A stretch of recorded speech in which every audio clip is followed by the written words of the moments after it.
PAGCOR, Philippine Sports Commission sa nanlalawigan sa Surigao del Norte, maghinang ng world-class water sports sa General Luna.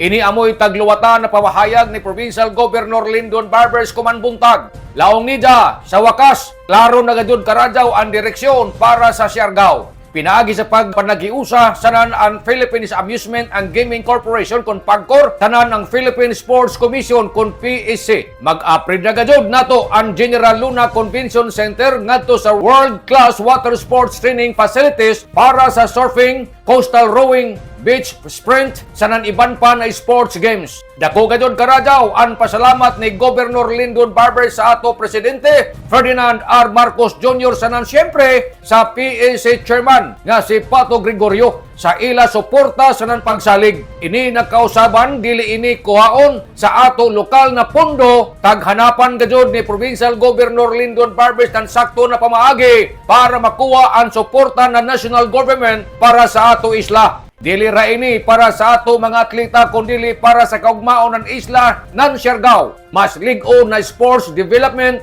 mas hamok na oportunidad sanan mas dako na dungog sa global stage pohon. Tatak Lindon, tatak lig-on. Amping, ampo, abanti Surigao. Nanukad gikan diri sa Kapitolyo ini si Maritzers Marcon Simlags, Mario Cunales Simurlan mulaong salamat. Marajaw na adlaw natong tanan.